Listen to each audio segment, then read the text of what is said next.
এবার শুনি বিশ্বনবীর চুল কেমন ছিল। বিশ্বনবীর চুল মাঝে মাঝে এই কানের লতি বরাবর আসতো, ইলা শাহমাথাইল উযুন, মানে বড় চুল রাখতেন। হেয়ার কাটটা ছিল লং হেয়ার কাট, মাঝে মাঝে কানের লতির মাঝামাঝি, আর কখনো কখনো কাঁধ বরাবর, ইলাল মানকিবাইন, তিন সিস্টেমে রাখতেন।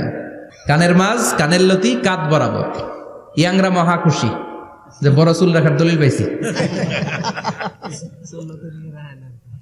সুন্নতের নিয়তে রাখতে হবে, একটা ভদ্র কাটিং হইতে হবে। আর ইউনিভার্সিটি আর স্কুলের স্টুডেন্ট হলে ইউনিভার্সিটির ড্রেস কোড, হেয়ার কাট মেনে চলতে হবে, ঠিক কিনা? আর সুন্নাতের নিয়তে যদি রাখতে চাও, একটা ভদ্রতা থাকতে হবে, একটা সৌন্দর্য থাকতে হবে। ইদানিং অনেক ছেলেরা খুব অদ্ভুত কাটিং দেয়, এই হেয়ার কাটগুলো নিষিদ্ধ। একটা হেয়ার কাট আছে কাজাহ, নাহা রাসূলুল্লাহি আনিল কাজাহ, বিশ্বনবী কাজাহ কাটিং দিতে নিষেধ করেছেন। কাজাহ মানে চুলের কিছু অংশ ট্রিম করে চামড়ার সাথে লাগানো, কিছু অংশ বড় বড়, এরকম আছে না নাই? এটারে আমি বলি ঘোড়া কাটিং। কি কাটিং? ঘোড়া কাটিং।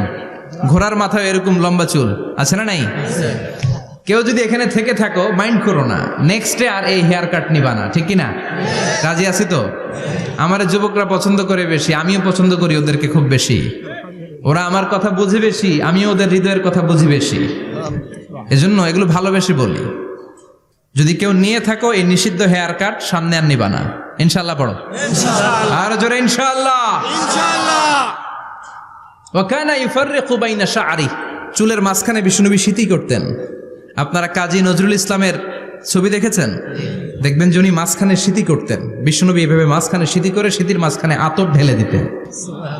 কেন ঢেলে দিতেন? যেখানেই সেজদা দিতেন ওই জায়গায় আতরের ঘ্রাণে আমোদ হয়ে যেত।